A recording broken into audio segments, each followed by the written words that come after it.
이상입니다. 오늘 우리에게 주시는 하나님의 말씀은 사도행전 9장 19절부터 30절까지의 말씀입니다.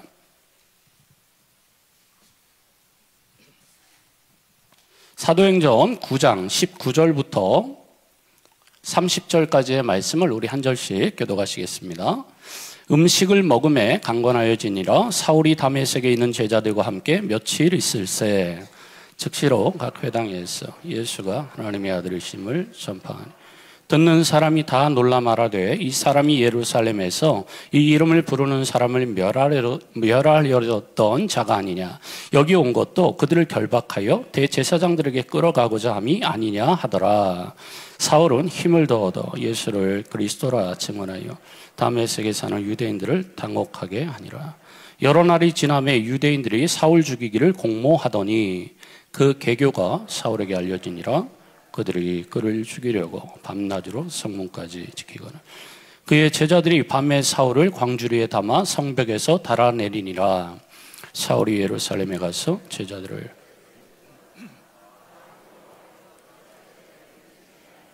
바나바가 데리고 사도들에게 가서 그가 길에서 어떻게 주를 보았는지와 주께서 그에게 말씀하신 일과 다메섹에서 그가 어떻게 예수의 이름으로 담대히 말하였는지를 전하니라. 사울이 제자들과 함께 있어 예루살렘에 출입하며 또 주 예수의 이름으로 담대히 말하고 헬라파 유대인들과 함께 말하며 변론하니 그 사람들이 죽이려고 힘쓰거늘 형제들이 알고 가이사랴로 데리고 내려가서 다소로 보내니라. 아멘.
지금 보신 영상은 지난 3월 마지막 주에 있었던 영어권과 한어권의 연합예배 영상이었습니다.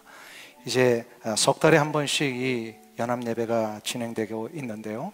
이번 달에는 6월 셋째 주, 다음 주일입니다. 1부, 2부 예배는 종전대로 드리고 3부에 이제 영어권과 한어권이 같이 예배를 드립니다. 모든 예배는 영어로 진행이 되지만 한국어 자막이 제공되니만큼 우리 부모님들도 자녀를 함께 초대하셔서 이 예배하는 일에 동참하시면 더 좋을 것 같습니다. 우리 어린 자녀부터 시작해서 영어권에 있는 우리 성인 자녀들까지 부모 세대와 함께 같이 예배를 드릴 때에 더 크신 은총과 하나됨의 역사를 하나님이 허락하실 줄로 믿습니다. 지난번에도 우리 2부 예배 드리셨던 분들도 또 3부 예배도 드리시고 이렇게 하셨는데 너무 은혜가 컸습니다. 감사드리고요.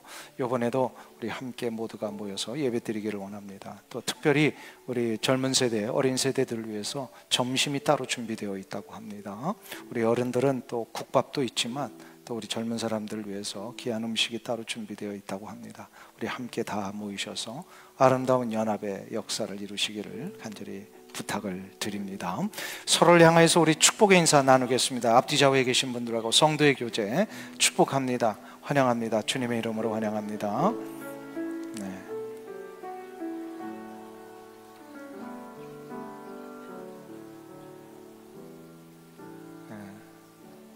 감사합니다. 이렇게 지금 보니까 우리 반가운 얼굴이 한 분 계셔가지고 한국에서 목회하시다가 잠깐 이 자녀들을 보시기 위하여 오신 홍명유 목사님하고 사모님 계시는데 잠깐 일어나시면 우리 주님의 이름으로 환영하겠습니다. 주의 이름으로 환영합니다. 감사합니다. 저 한국의 저 남해에서 지금 목회를 하고 계시는데요. 벌써 20 몇 년 전이죠. 달라스 있을 때 같이 목회했던 목사님이세요. 근데 20 몇 년 만에 이렇게 다시 만나게 됐습니다. 우리 자녀들이 여기서 공부하고 있어서 이렇게 좀 잠깐 오셨습니다. 아무쪼록 계시는 동안에 귀한 쉼과 또 좋은 만남이 계속되시기를 간절히 소망합니다. 오늘 함께 나누실 말씀의 제목은 사울에게 닥쳐진 위협이라고 하는 제목입니다. 우리가 이미 알고 있듯이 사울은 다메섹 도상에서 부활하신 예수님을 극적으로 만난 이후에 아주 완전한 변화가 일어나죠. 예수 그리스도를 믿는 자들을 핍박하던 삶에서 이제는 예수 그리스도를 전하는 삶으로 완전히 바뀌게 됩니다. 이 일로 인하여서 그는 예수님을 만나자마자 3일 동안 눈이 멀어서 금식 기도하며 기다리던 중에 하나님 아나니아를 보내셔서 아나니아의 안수 기도를 통해 이제 사울을 회복시켜 주셨습니다. 눈이 떠지게 하시고 또 먹을 것을 먹음으로 강건함을 믿자마자 그가 어떻게 했죠? 즉시로 회당으로 가서 복음을 전하고 또 다메섹에 있는 제자들을 만나서 복음에 대한 여러 이야기를 나눈 후에 이제 더 놀라운 복음의 전파자의 삶을 시작하게 되었습니다. 자, 그런데 오늘 본문에 의하면 이렇게 놀라운 복음의 역사를 시작한 사울 앞에 그 복음의 이 시온의 대로가 열린 것이 아니라 오히려 사울을 위협해서 결국은 생명의 위기까지 맞이하는 어려움을 당하는 장면이 소개되고 있습니다. 오늘 23절을 한번 보세요. 우리 다 같이 한 목소리로 봉독하겠습니다. 같이 읽겠습니다. 여러 날이 지남에 유대인들이 사울 죽이기를 공모하더니, 여기서 이제 여러 날이라고 하는 해석은 조금 많이 우리가 생각해 봐야 되는데, 곧바로 있었던 시간적인 그 표현보다는 아마 여러 가지 그 상황이 지난 후에라고 하는 표현으로 우리가 해석하는 것이 더 좋을 것 같습니다. 이 모든 상황이 좀 지나갔는데 유대인들이 사울을 어떻게 하겠다고요? 죽이려고 했다. 그러니까 복음을 전하고 있는 사울을 죽이려고 지금 아주 혈안이 되어 있습니다. 이것은 다메섹뿐만 아니라 나중에 예루살렘에 가서 복음을 전할 때도 똑같은 일이 일어납니다. 29절의 말씀을 우리 함께 봉독하겠습니다. 우리 오늘은 한 박자 쉬었다가 가는 날이니까 조금 여유 있게 같이 읽겠습니다. 또 주 예수의 이름으로 담대히 말하고 헬라파 유대인들과 함께 말하며 변론하니 그 사람들이 죽이려고 힘쓰거늘. 복음을 전하는 이 사울이 다메섹에서뿐만 아니라 예루살렘에서도 자신들을 죽이려는 유대인들 때문에요, 이제 급히 몸을 피신해야 하는 일까지 벌어지게 됩니다. 왜 이런 일이 일어났을까요?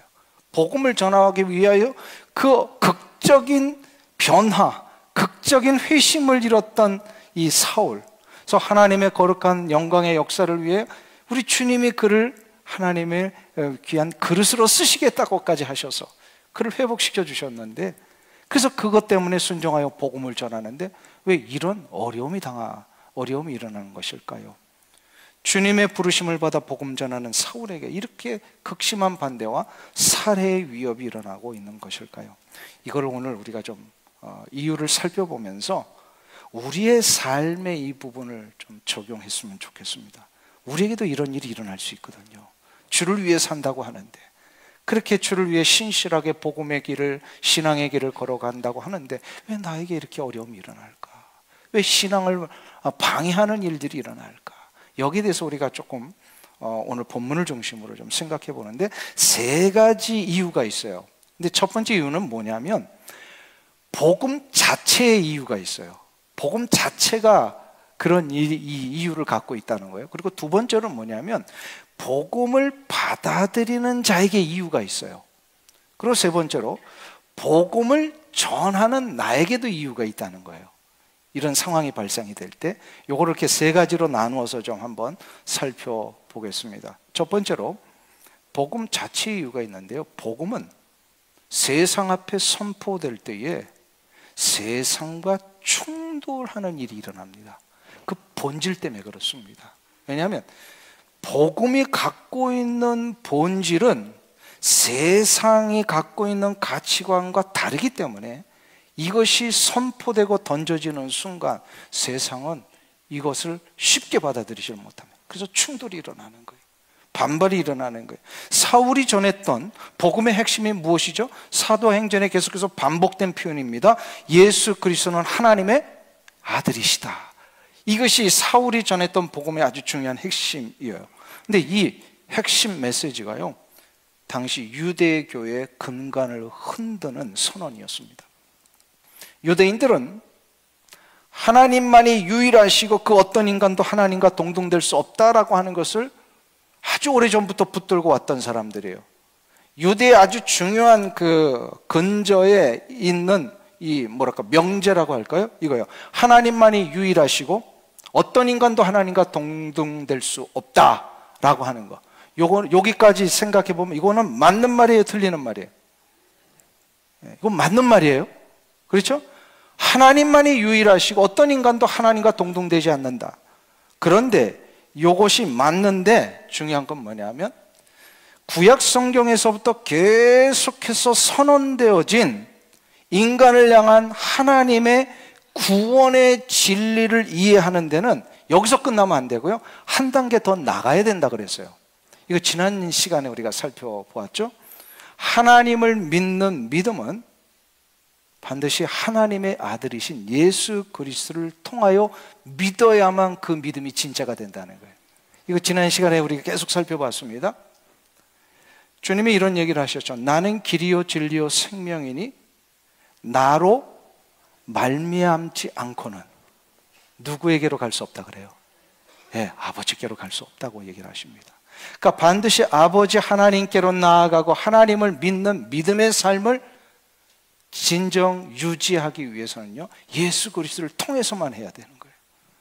이게 아주 중요한 복음의 핵심이었는데, 그러나 유대인들은요, 예수 그리스도를 인정하지 않았습니다. 이 때문에 사울이 전한 예수 그리스도가 하나님의 아들이시다라고 하는 이 복음은 유대인들의 신앙 체계, 저들의 근저에 깔려있는 모든 이론에 정면 도전하는 것처럼 느껴진 거예요. 왜 그러냐면 어둠이 이 편만하여질 때에 그 어둠의 상황 속에 빛이 비춰지면 어둠은 빛을 싫어합니다. 세상은 어둠입니다. 복음은 빛입니다. 복음의 빛이 세상에 비춰지니까 세상은 복음을 노골적으로 싫어하는 거예요. 거부하는 거예요. 왜요? 가치와 기준이 충돌되니까. 이것은 사울 시대뿐만이 아니라 우리의 시대에도 동일한 현상들이 일어나고 있습니다. 어쩌면 이 시대가 더 노골적으로, 더 심각하게 그런 일들이 일어나고 있는 것인지도 몰라요. 이 시대는요, 복음을 너무 노골적으로 배척하는데 이 시대가 복음을 배척하는 큰 세 가지의 어두운 흐름들이 있습니다. 바로 뭐냐면 세속주의와 진화론과 동성연애입니다. 세속주의 한번 들어보셨죠? 딱 느낌이 오시죠? 뭔지? 이건 뭐냐면 근저에 모든 우리 삶의 영역에서 하나님을 빼버리려고 하는 거예요. 배제시키려고 하는 거예요. 그래서 모든 가치와 진리를 상대적으로 만들어버립니다. 절대 진리이신 예수 그리스도의 유일성을 인정하지 않아요. 그래서 예수 그리스도만이 구원자가 아니라 다른 것에도 구원이 있을 수 있다. 막 종교다원주의가 그래서 나오는 거예요. 그래서 신앙이라고 하는 것은 너무 강요하지 말고 내 취향에 따라 선택할 수도 있고 안 할 수도 있는 것이다라고 얘기를 해요. 그래서 신앙을 어떻게 말하면 교양으로 바꿔버립니다. 신앙생활을 교양생활하는 것처럼 만들어 버립니다. 이게 세속주의, 아주 심각한 문제예요. 세속주의에 덮여버리면 이렇게 됩니다. 근데 두 번째 아주 어둠의 이 흐름이 있어요. 바로 진화론에 덮이고 나면 인간의 기원과 목적에 대한 성경적인 가르침을 정면으로 거부합니다. 인간은 성경에 의하면 어떻게 지음받은 자들이에요? 하나님의 형상대로 지음받은 존귀한 자입니다. 어느 누구도 그렇기 때문에 인간을 함부로 대하면 안 됩니다. 그런데 진화론에 의하면 인간은 우연의 산물입니다. 그래서 인간은 우연히 생성되어서 진화한 고등동물이라고까지 얘기를 합니다.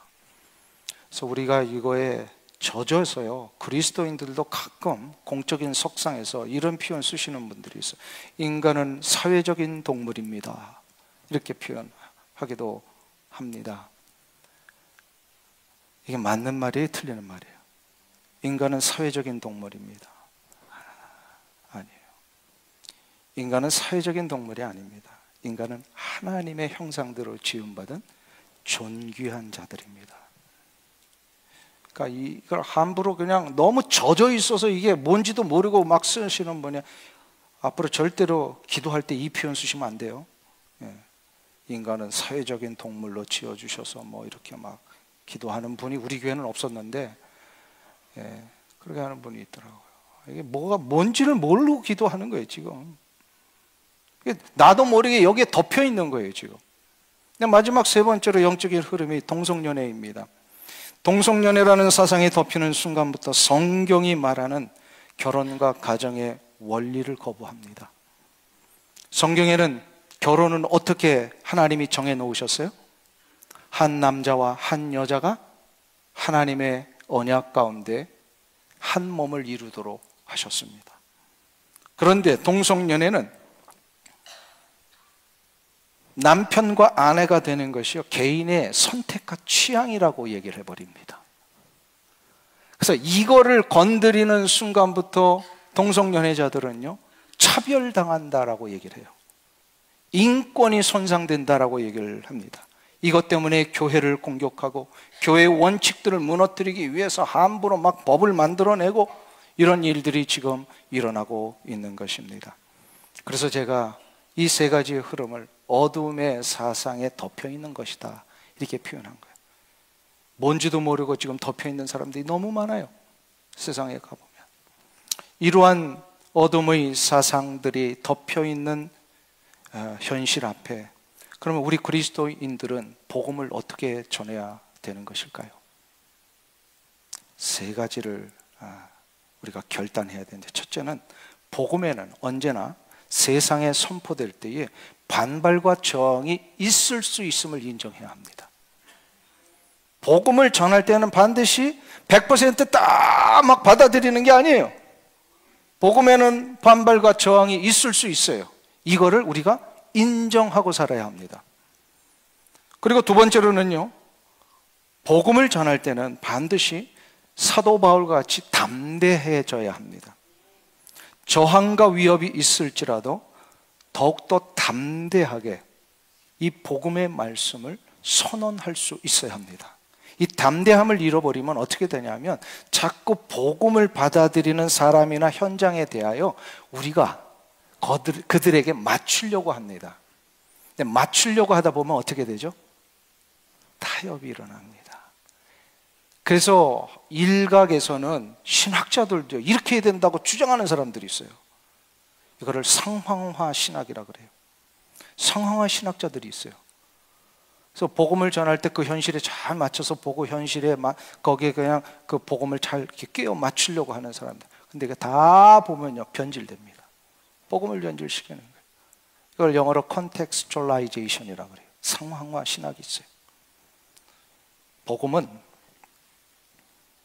상황에 맞춰서 변화시키는 게 아니라 진리는 진리 그대로의 상태로 선언해야 되는 겁니다.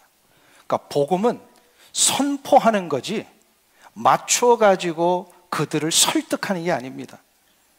제가 늘 전도할 때 말씀드리죠. 전도는 나의 논리와 이론을 가지고 그 사람을 설득시키는 게 아니라 그랬어요. 절대로 그걸로 되지 않습니다. 전도는, 복음을 전하는 것은 그냥 우리는 도구일 뿐입니다. 뭐예요? 있는 그대로 전하는 것일 뿐입니다. 그러니까 컨텍스츄얼라이제이션을 하는 게 아니라 텍스트를 그대로 전하는 거예요. 공부 잘하는 사람이 뭐에 집중해요? 뉴스에 많이 보셨잖아요. 공부 잘하는 사람들은 텍스트에 집중합니다. 이것을 잘 붙들고 있어야 복음은 능력이 되는 거예요. 나의 개인의 논리력이나 어떤 성향을 가지고 절대로 복음을 전할 수 있는 게 아닙니다. 복음 자체가 능력입니다. 그래서 이것을 우리는 선포하고 전해야 합니다. 근데 세 번째로 이 시대 앞에 그래서 우리 그리스도인들은 어떻게 해야 되느냐? 하나 더 결단을 해야 되는데, 전하는 나에게 이 복음의 생명의 능력이 있음을 삶으로 보여줘야 합니다. 복음을 전하는 자들의 삶이 세상의 사람들보다 더 어둠의 삶을 살고 있다면 그게 복음을 전할 수 있겠습니까? 어떻게 생각하세요? 복음을 전하는데 맨날 부정적이고 소망도 없고 그냥 입에서는 늘 불평만 나오는 삶을 사는데 예수 믿으세요 하면 그 사람이 뭐라 그럴까요? 속된 말로 어떻게 똑같이 얘기를 하세요? 아니, 복음을 전하는데 그 복음 자체가 생명의 능력이 있는데 전하는 사람은 맨날 울상이고 부정적이고 소망도 없고, 그러면 전혀 복음의 능력이 나타나지 않는 거예요. 복음을 전하는 자가 기쁨에 넘쳐 있고 그 입에서 나오는 것이 언제나 감사가 있고, 내가 볼 때는 저 상황에서 어떻게 감사할까라고 의아해할 정도로 복음 전하는 자가 그 입에서 소망과 힘 있는, 용기 있는, 담대한 이 복음의 메시지를 전하는 것을 보고서 와, 뭐가 있구나. 이게 바로 복음의 생명력입니다. 이러한 삶을 삶으로 보여줘야 복음의 역사를 이룰 수가 있습니다. 그러니까 복음은 전파될 때 저항이 있는 거 인정하고, 그다음에 담대하게 타협하지 말고 선포하고, 그리고 복음을 전하는 내가 생명의 역사가 있음을 삶으로 보여줘야 합니다. 자, 그러면 두 번째로, 아까는 이제 복음 자체의 이유가 있다 그랬어요. 복음을 전할 때 사도 바울, 이제 사울이었죠. 그때는 사울에게 이렇게 어려움이 일어난 이유는 뭘까? 복음을 받아들이는 자들에게 이유가 있었기 때문에 그렇습니다. 복음을 받아들이는 자들에게 무슨 이유가 있었을까요? 복음이 전달되는 순간부터 복음을 받아들이는 자에게는요, 변화와 두려움이 시작이 됩니다. 그러니까 변화를 일으키는데 복음은 반드시 들어가면 이 변화에 대한 일들이 내 내면 속에 막 일어나면요, 두려움이 일어나는 거예요. 그러다 보면요, 두려움은 결국은 거부감으로 일어나게 됩니다. 사울의 이 극적인 회심과 담대한 증언은요, 유대인들에게 큰 혼란을 주었어요. 오늘 본문 21절과 22절을 한번 보세요. 21절, 22절 말씀 우리 다 같이 한 목소리로 봉독하겠습니다. 듣는 사람이 다 놀라 말하되 이 사람이 예루살렘에서 이 이름을 부르는 사람을 멸하던 자가 아니냐. 여기 온 것도 그들을 결박하여 대제사장들에게 끌어가고자 함이 아니냐 하더라. 사울은 힘을 더 얻어 예수를 그리스도라 증언하여 다메섹에 사는 유대인들을 어떻게 했다고요? 당혹하게 하니라. 유대인들의 입장에서 보면 사울이 방금 전까지만 해도, 얼마 전까지만 해도 어떤 위치에 있었던 사람이에요? 자들과 똑같이 유대교를 권고히 하기 위해서 열심을 냈던 사람이에요. 그래서 유대교에 방해가 된다고 생각했던 그리스도인들을 박해하는 일에 제일 앞장섰던 자가 바로 이 사울이잖아요. 근데 사울이 어느 날 갑자기 막 돌아서 버린 거예요. 돌아서니까 자신들의 입장에서 보면 뭐가 되는 거예요, 사울이? 이런 걸 뭐라 그래요? 배신자. 자기들의 입장에서 보면 배신자예요. 자기들의 모든 이 이론과 근거들을 한 번에 무너뜨리려고 하는 이제는 제거 대상 1호란 말이에요. 근데 왜 이렇게 사울이 이 복음의 말씀을 전하는데 저들이 이렇게 아주 심하게 반발을 했을까? 그것은 복음이 선포될 때에 받는 자들에게는요, 저항도 일어나지만 더 솔직하게 하면요, 두려움이 일어나기 때문에 그렇습니다. 복음이 선포되는 순간 복음은 그의 심령 속에 뿌려집니다. 심령 속에 뿌려지는 순간 그의 심령 깊은 곳에 내재되어 있던 죄성을 들춰내게 돼 있어요. 복음의 능력이에요, 이게. 그런데 죄성이 들춰지는데 딱 두 부류로 반응이 일어납니다. 첫째 부류는 죄성이 들춰지는 순간 죄에 대하여 회개하는 쪽으로 반응이 일어나는 사람이 있고요. 또 다른 한 부류는 이 죄가 드러나는 것을 통하여 자기가 흔들릴까 봐 변화되어야 되는 것에 대한 이 두려움이 시작이 되는 거예요. 그래서 이것을 감춰버리고 복음에 대한 거부감으로 일어납니다. 왜 사람들은 변화를 두려워하고 거부할까요? 이것은 모든 설교가들이나 또 신학자들이나 공통적으로 이야기하는 부분입니다만, 사람들은 그 내면 속에 지적인 교만이 도사리고 있기 때문에 그렇습니다. 지적인 교만이라는 게 뭐죠? 내가 알고 있는 모든 것이 전부라고 생각을 합니다. 그래서 내가 알고 있는 이것이 흔들리는 순간 나를 공격하는 것으로 받아들여요. 이게 복음이 그의 심령 속에 뿌려질 때에 반발하고 거부하는 아주 심각한 이유입니다. 복음 앞에 이 시대는 노골적으로 그래서 거부를 하는 모양을 가지고 있습니다. 그럼 이 문제를 어떻게 해야 될까요? 복음 전하는 자들이 복음을 전할 때에 복음을 받아들이는 자들을 위해서 기도를 해야 합니다. 그 기도가 어떤 기도일까요? 저들이 자신의 지식이나 지혜를 의지하지 말고 하나님을 의지하는 삶이 되도록 우리가 기도해 줘야 합니다. 잠언 3장 5절과 6절에서 솔로몬은 이러한 이야기를 우리 가운데 전해주고 있습니다. 같이 한 목소리로 봉독합니다. 너는 마음을 다하여 여호와를 신뢰하고 내 명철을 의지하지 말라. 너는 범사의 그를 인정하라. 그리하면 내 길을 지도하시리라. 모든 인생은 겸손히 하나님을 인정할 때에 능력이 시작이 되고 회복이 됩니다. 이것을 위하여서 우리가 기도하면서 이 역사가 저 심령 속에 일어나게 하여 주옵소서. 기도를 해야 돼요. 근데 기도를 할 때에 이 역사는 반드시 성령님의 역사를 통하여 이루어집니다. 마음의 이 변화는요, 성령님만이 하실 수가 있어요. 마음의 생각을 감찰하실 수 있는 분이 성령님이시잖아요. 그래서 우리가 성령님을 의지해서 복음을 전할 때, 누군가에게 이 진리를 전할 때에 나의 힘과 나의 능력이 아니라 성령님 저 심령 속에 역사하여 주옵소서, 이 기도를 하면서 우리가 복음을 전해야 합니다. 오늘이 무슨 주일이죠? 예, 성령 강림 주일입니다. 성령 강림 주일이 우리 개신교에 있어서 왜 중요할까요? 이거는 주님의 명령 때문에 그렇습니다. 6월절 이후에 50일이 지난 날을 오순절이라고 합니다. 근데 사도행전에 보면은 예수님이 부활승천을 하시면서 아주 중요한 말씀을 한 가지 우리 가운데 전해주고 가셨습니다.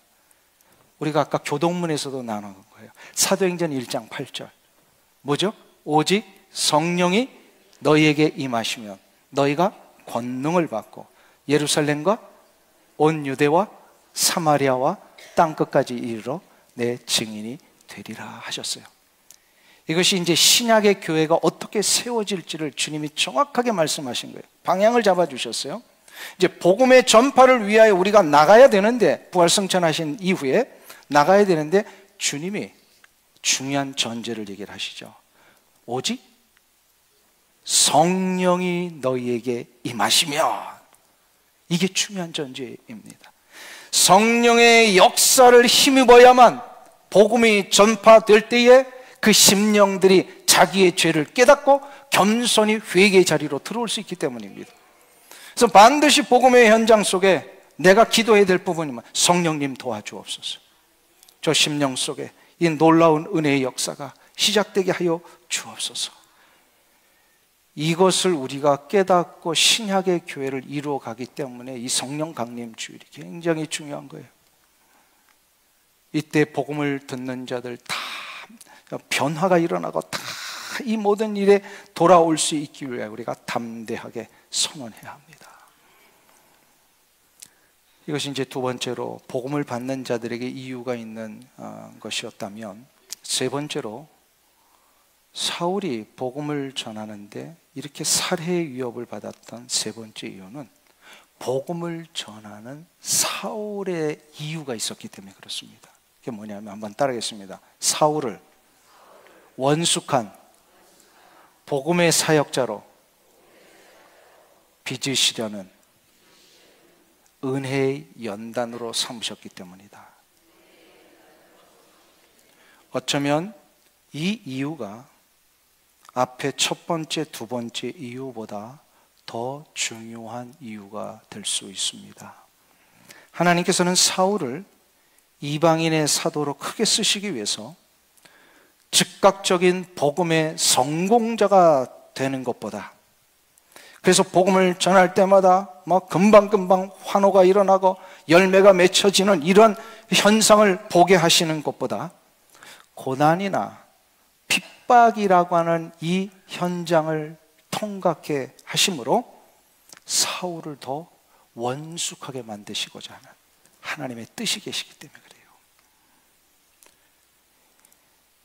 사울에게 닥쳐진 이런 위협들은요, 단순한 시련이 아니라 더 그를 겸손하게 만드시고 하나님만을 깊이 의지하도록 훈련시키시는 주님의 깊으신 배려의 역사입니다. 마치 최고의 명검이 수많은 담금질과 연마를 통해서 강하고 예리해지듯이 사울에게 닥쳐진 이 상황은 복음의 깊이를 더 깊이 체험하고 다가올 더 위대한 사역을 감당하기 위하여 영적인 힘을 기르는 시간입니다. 야고보서 1장 2절에서 4절까지 우리에게 이 말씀을 전해주고 계십니다. 우리 다 같이 한 목소리로 봉독합니다. 내 형제들아, 너희가 여러 가지 시험을 당하거든 온전히 기쁘게 여기라. 이는 너희 믿음의 시련이 인내를 만들어내는 줄 너희가 알미라. 인내를 온전히 이루라. 이는 너희로 온전하고 구비하여 조금도 부족함이 없게 하려 함이라. 하나님께서는 사울을 열심만 있는 복음의 사역자를 넘어서서 고난을 이해하고 고난 가운데 있는 수많은 사람들을 위로할 수 있는 깊이 있는 사역자로 만드시기를 원하셨던 것입니다. 이게 복음의 역사와 신앙의 길을 걸어가는데 우리에게 때때로 닥쳐진 난관과 어려움이 있는 이유입니다. 예수를 잘 믿으면 아프면 돼야 안 돼요. 예수를 잘 믿는 사람이 아프면 돼야 안 돼요. 이 질문 자체가 이상한 질문이에요. 이거는 예수를 잘 믿어도 아플 수가 있습니다. 믿음 생활을 잘 해도 사고가 일어날 수 있어요. 수년 전에 당했던 저의 그 사고를 잠깐 다시 한번 설명을 좀 해드리려고 그래요. 아주 사소한 일로 인해서 제가 넘어져가지고 발을 부상당해서 이제 큰 수술을 했었습니다. 그리고 나서 한 달 반 이상을 침대에서 일어나질 못했어요. 그리고 침대에서 일어난 이후에도 거의 한 달 반 이상을 이렇게 걷지를 못하고 발을 이렇게 늘 들어야만 되는 그런 상황이 있었습니다. 제가 이제 수술을 받고 병원에 누워 있는데 마취해서 깨어나가지고 정신이 없는 상황에서 첫 마디 저의 입에서 나온 게 하나님 잘못했습니다. 그 얘기가 이제 나온 거예요. 근데 뭘 잘못했는지 지금 그걸 설명해 드리려고 해요. 제가 목회를 하면서 수많은 병원의 환자들을 신방하고 다녔잖아요. 근데 그게 가짜였다는 걸 알았어요. 아파 보니까 이 심정이었구나. 앉아 계신 분들이, 침상에 누워 있는 분들이 이 심정으로 침상에 누워 있었던 거구나. 이거를 모르고 신방을 한 거예요. 그동안 보니까. 제가 그거 회개했어요. 하나님, 겉으로 신방했습니다. 잘못했습니다. 제가 아파 보니까 그걸 알게 된 거예요. 그때 고난이 결코 나를 넘어뜨리려고 하는 고난이 아니라, 그래서 고난은 나를 새롭게 성숙시키시는 하나님의 은혜의 도구이구나. 사랑하는 성도님 여러분, 우리가 이 땅에서 신앙인으로 살아갈 때에 복음을 전하고 하나님의 말씀을 나누며 살아갈 때에 세상으로부터 오해를 받을 수 있고 반발을 받을 수 있고 어쩌면 노골적인 적대감을 직면할 수도 있습니다. 그것은 우리가 뭔가를 특별히 잘못해서가 아닙니다. 오히려 우리가 진리의 편에 서 있기 때문에 오는 경우가 더 많습니다. 하나님은 이 고난과 시련을 통하여 우리를 더욱 성숙하게 만드시려고, 더 깊이 있는 그리스도인이 되게 하시려고 우리를 그렇게 하시는 경우가 더 많아요. 영국의 유명한 문학가 밀턴을 아시죠? 신라권이라고 하는 아주 위대한 작품을 쓴 분이에요. 이분이 신라권이라고 하는 작품을 쓸 때에 시력을 잃었던 사람입니다. 그래서 육체적인 고통 때문에 힘이 들었는데도 불구하고 그는 그 어둠 속에서 그의 위대한 작품 신라권을 입으로 구술을 합니다. 입으로 말을 해요. 그럼 옆에서 그걸 받아 쓴 거예요.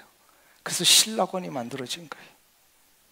그의 육신의 눈은 비록 멀었지만 영혼의 눈은 더욱 밝아졌기 때문에 인간의 타락과 구원의 장엄한 이 신라권이라고 하는 대서사시를 쓸 수 있었던 것입니다. 어려움은 때때로 우리를 깊은 성찰의 자리로 내려가게 합니다. 그러나 그 자리는 넘어지는 자리가 아니라 우리가 알지 못했던 새로운 힘을 얻는 자리이고요, 하나님의 놀라운 신비하신 은혜와 자비를 체험하는 시간입니다. 복음을 전하고 신앙의 길을 가는데 저항이 있으십니까? 예수를 잘 믿고 가는데 왜 나에게 이런 아픔이 일어나는가라고 하는 의문이 드실 때가 있으십니까? 그것은 나를 더욱더 사랑하셔서 놀라운 하나님의 귀한 자녀로 만드시기 위한 우리 주님의 배려이심을 꼭 믿으시고 의심 없이 이 길을 끝까지 걸어가시길 주 이름으로 축원합니다. 기도하겠습니다. 자비하신 아버지 하나님, 우리의 믿음의 시련은 인내를 이루어내며 이 인내를 통하여 하나님이 원하시는 그리스도인으로 하나님의 자녀로 우리를 빚어가시기 위해 이 상황을 허락하신 줄로 믿습니다. 의심 없이 타협 없이 끝까지 이 길을 걸어갈 수 있도록 나를 붙잡아 주시옵소서. 그리하여 나를 단련하신 후에 정금과 같이 나오는 나의 이 삶을 기대하시는 하나님을 바라보며 끝까지 하나님께 영광 돌리고 내 삶에 허락하실 놀라운 풍성한 축복들을 경험할 수 있는 우리 성도들 다 되게 하여 주시옵소서.